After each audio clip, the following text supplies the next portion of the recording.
The afternoon sun beat down mercilessly on the cracked asphalt of Highway 9, turning the highway into a shimmering ribbon of rising heat and exhaust fumes as I checked my watch for the fourth time in 5 minutes. I was already cutting it close for a blind date arranged by my sister, a setup I had reluctantly agreed to only after being badgered for weeks about how perfect we supposedly were for each other. My car's air conditioning was wheezing weakly, pushing lukewarm air across the dashboard as I muttered curses under my breath at the sluggish Sunday traffic clogging the southbound lane. Up ahead, hazard lights flickered like a desperate heartbeat against the blinding glare, illuminating a vintage crimson hatchback stranded awkwardly half on the shoulder and half in the emergency lane. Thick, white steam billowed aggressively from beneath the popped hood, enveloping a young woman who was frantically waving a dirty wrench in one hand while swiping sweat from her forehead with the other. My first instinct, driven by the looming threat of being late to a restaurant where a stranger was already waiting for me, was to drive right past and let roadside assistance handle her misfortune. But as I slowed down and glanced over, I caught the look of sheer, helpless panic in her eyes as another semi-truck roared past, nearly blowing her off her feet with the force of its wake. Swearing quietly at my own conscience, I flicked on my blinker, pulled my sedan onto the gravel shoulder a few yards ahead, and threw the car into park with a heavy sigh. I stepped out into the stifling heat, the smell of burning coolant and hot engine oil hitting my nostrils instantly as I walked back toward the stranded vehicle. She was leaning against a fender with her shoulders slumped, wearing a grease-stained denim jacket and oil-smeared jeans, looking thoroughly defeated by the mechanical failure of her beloved car. When she heard my footsteps crunching on the gravel, she spun around quickly, her defensive glare softening into immediate confusion as I approached the steaming engine block. "Let me guess," I said, offering a reassuring half-smile as I wiped my hands on a spare rag I had pulled from my back pocket. "Your temperature gauge spiked. The engine started making a god-awful rattling sound, and now you're about ready to set the whole thing on fire." A breathless, incredulous laugh escaped her lips, breaking the tension and instantly transforming her exhausted expression into something sharp and engaging. "That an uncomfortably accurate summary of the last 20 minutes," she admitted, her voice carrying a dry, self-deprecating humor that caught me completely off guard. "If you tell me you actually know what you're looking at under there, I might just propose on the spot." "Well, don't buy a ring just yet," I replied, stepping up to the sizzling motor and peering into metallic maze. "Let's see if I can actually keep this heat from exploding first." Working side by side under the blazing sun turned out to be surprisingly effortless. She handed me the exact tools I needed before I even had to ask, and her quick wit kept the frustration of the breakdown entirely at bay. Within 15 minutes, I had diagnosed a blown radiator hose clamp, secured a temporary fix using a heavy-duty zip tie from my trunk, and topped off the coolant with the emergency jug I always kept behind my spare tire. When I slammed the hood shut and wiped the greasy sweat from my own forehead, she looked at me with a mixture of profound gratitude and genuine awe that made my chest tighten in a strange, unexpected way. "You are officially my favorite human being today," she said, stepping close with a brilliant, unforced smile that made the blistering heat feel completely irrelevant. "How can I ever repay you for saving me from a literal roadside meltdown? Just promise me you'll get straight to a mechanic tomorrow." I smiled, checking my watch and realizing with a jolt of panic that I was now 20 minutes late for my blind date across town. "As for payment, I've got to run. I'm actually supposed to be meeting someone for a blind date right now, and I'm already disastrously late." "Go, go, go," she laughed, shooing me away with a playful wave as I sprinted back to my car. "May the dating gods have mercy on your soul after standing a stranger up." I tore down the highway like a man possessed, breaking every speed limit known to humanity before finally screeching into the valet parking lot of La Piazza, an upscale Italian restaurant tucked away in the city's historic district. I burst through the heavy glass doors, looking completely disheveled, my hair windswept, and a tiny, dark smudge of motor oil still stubbornly smeared across the side of my jaw. The host took one look at my breathless, chaotic state and raised a polite eyebrow before guiding me past the bustling dining room toward a secluded corner booth where a reservation was being held under my sister's chosen alias. My heart hammered against my ribs, not just from the frantic sprint across town, but from the lingering guilt of keeping a total stranger waiting for nearly half an hour. without a warning call. As I rounded the corner of the wooden partition, I prepared the most groveling, sincere apology I could muster, rehearsing the opening lines in my head before lifting my eyes to the occupant of the booth. The words died instantly in my throat, choking off into a pathetic gasp of pure, unadulterated shock as I stared down at the woman sitting calmly at the table. She had quickly changed into a stunning emerald green blouse. Her hair was brushed out into soft waves, and a faint, playful smudge of motor oil was still visible right behind her left ear. She looked up from her water glass, her eyes widening in identical, jaw-dropping disbelief as recognition slammed into her like a freight train in the middle of a quiet dining room. The silence between us stretched out for 3 agonizing, surreal seconds, heavier than any engine block and louder than the ambient chatter of the entire restaurant.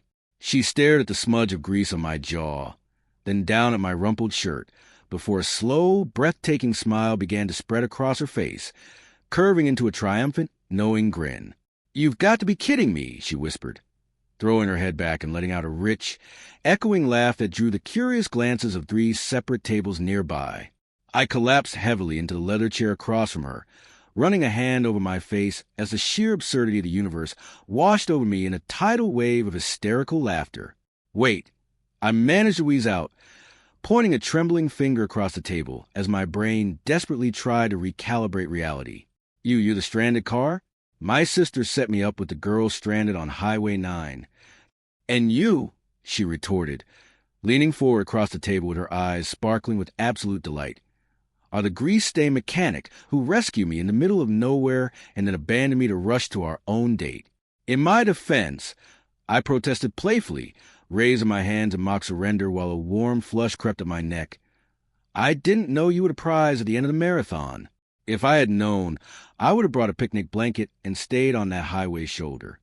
The tension melted away instantly, replaced by an electric, crackling chemistry that felt less like a blind date and more like a reunion of 2 old souls who had just survived a cosmic joke. Our waiter arrived a moment later with an apologetic smile, sliding 2 menus onto the table, but neither of us even bothered to open them as we immediately launched back into animated conversation. I learned that she was a freelance architect who spent her days designing sustainable community spaces and her weekends rescuing vintage cars from the brink of the scrapyard, possessing a fierce, independent spirit that completely captivated me. She hung on to every word I said about my chaotic corporate job, laughing at my terrible jokes and matching my sarcasm with razor-sharp wit that made me feel entirely seen and understood. We ordered a massive pepperoni pizza and a bottle of heavy red wine, gleefully ignoring the upscale restaurant's pretentious vibe in favor of comfort, laughter, and the intoxicating realization that fate had intervened in the most chaotic way possible. As the hours slipped by unnoticed under the warm amber glow of the restaurant lights, I realized with absolute certainty that this bizarre, oil-stained beginning was the absolute best thing that had ever happened to me. When the restaurant finally began dimming its lights to signal closing time, we reluctantly gathered our things and stepped out into the crisp, quiet night air of the city street. The cool autumn breeze hit us softly, carrying the distant hum of traffic and the faint scent of rain, but neither of us made a move toward our respective cars. We walked side by side down the sidewalk, our shoulders brushing with every natural step, a seamless rhythm that felt as though we'd been doing it for years instead of just a few hours. "So," she said softly, pausing near a glowing streetlight and turning to face me with a playful, challenging glint in her eye, "do you think you can handle dating a girl who breaks down on highways on a regular basis?" "Only if you promise to keep breaking down within a 5-mile radius of my apartment," I replied instantly, stepping closer until there was barely an inch of space left between us. She smiled, a tender, genuine expression that outshone every neon sign on the avenue, and slid her hand into mine, her fingers interlacing with absolute perfection. "Deal," she whispered, her voice barely carrying over the quiet night wind as she leaned in just a fraction closer. "Just make sure you keep a spare zip tie in your glove box for emergencies." "Always." I smiled, lifting her hand to press a gentle kiss to her knuckles before pulling her into a warm, effortless embrace right there under the golden street lamp. As the city hummed quietly around us, I knew that whatever unexpected breakdowns life decided to throw our way next, I already had the only mechanic I would ever need right by my side. The morning sun poured through the sheer curtains of my bedroom, casting warm, golden rays across the floorboards and waking me up with a light, buoyant energy that felt entirely different from my usual sluggish weekday mornings. I rolled over and reached blindly for my phone on the nightstand, tapping the screen to find a text notification from her that had arrived just minutes ago, reading, "If your car doesn't break down today, does that mean we actually have to go on a normal date where neither of us smells like motor oil?" A loud, involuntary laugh broke out of my chest, and I quickly tapped back a reply challenging her to a coffee duel at the corner cafe by noon, knowing full well that the morning hours were going to drag by at a glacial pace. I spent the next couple of hours tidying up my apartment with a restless enthusiasm, pacing back and forth between the kitchen and the living room while replaying every single moment of our miraculous blind date in my head. By the time late morning rolled around, I threw on a clean jacket, checked my reflection in the hallway mirror with a grin, and headed out the door into the crisp, sunlit air, my heart beating a fast, excited rhythm all the way down the street. The familiar jingle of the brass bell above the cafe door chimed softly as I stepped inside, greeted immediately by the rich, comforting aroma of roasted espresso beans and freshly baked cinnamon rolls. The small neighborhood coffee shop was bathed in warm, natural light pouring through large front windows, casting a gentle glow over the vintage wooden tables and potted ferns scattered around the room. I scanned the cozy interior, quickly spotting her sitting in a sunlit booth near the back, wearing an oversized cable-knit sweater and intently sketching something on a small digital tablet with a stylus. As I walked down a narrow aisle, the background chatter of the cafe seemed to fade into a soft hum, replaced entirely by the electric anticipation of seeing her again outside the chaotic backdrop of a restaurant. When I slid smoothly into the vinyl booth across from her, she looked up instantly, her eyes lighting up with that same brilliant, mischievous spark that had completely upended my life on a highway just 2 days ago. "You're precisely 30 seconds early," she noted playfully, lowering her stylus onto the table and resting her chin in her hand with an amused smile. I was just starting to draft a missing persons poster featuring a guy with a grease smudge on his jaw. Traffic on the Espresso Highway was exceptionally cooperative. I replied smoothly, leaning forward across the small wooden table and resting my arms on the surface. Besides, I wasn't about to risk being late and letting you think I changed my mind about our official, non-emergency date. A soft, melodic laugh bubbled up from her chest, effortlessly warming the cool morning air as a barista walked over with a friendly nod, dropping off 2 steaming mugs of black coffee and a plate piled high with powdered pastries.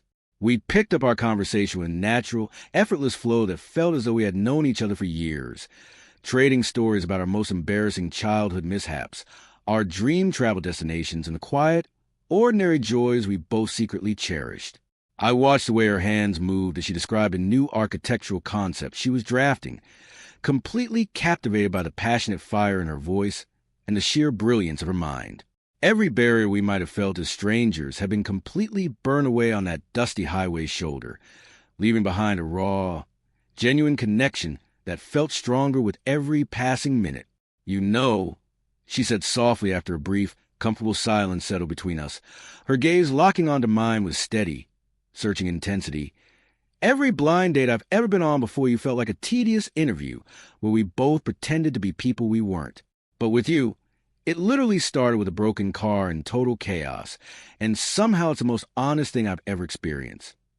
"That's because the universe knew we wouldn't have given each other a chance if things had gone according to plan," I answered, my voice dropping an octave, losing its playful edge and carrying a heavy, undeniable truth. "It had to force us off the road just to make sure we finally crossed paths."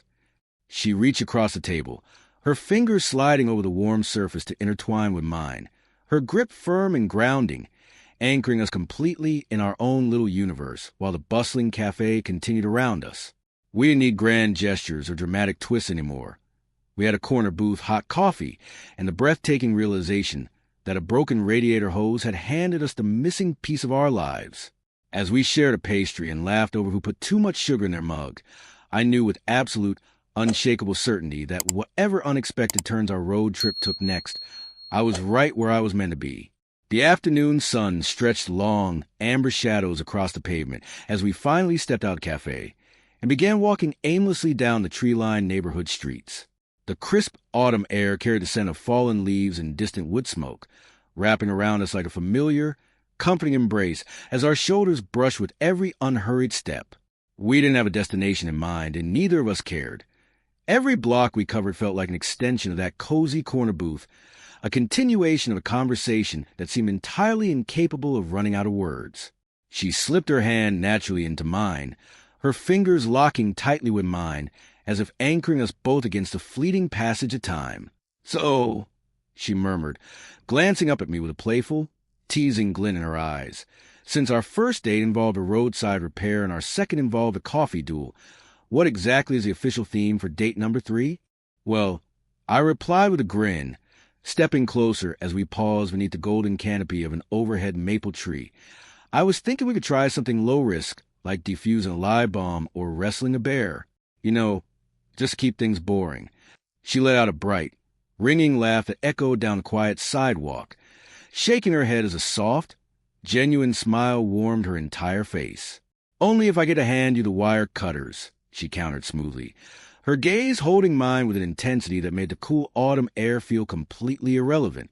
I stopped walking and turned to face her fully, lifted my free hand to gently tuck a stray lock of hair behind her ear, my thumb lingering for a moment against her cheek. The playful banter faded into a quiet, electric stillness, the kind where every background sound drops away and the rest of the world simply ceases to exist. "Whatever comes next," I whispered, my voice softening as I looked down into her eyes.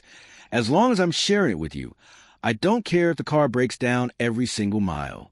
She leaned gently into my touch, her eyes shining with a deep, unspoken understanding that spoke louder than any grand declaration ever could. Standing there beneath the falling leaves with her hand firmly in mine, I knew with absolute certainty that the strange twist of fate on Highway 9 hadn't just fixed a broken engine. It had steered us straight to where we were always meant to end up.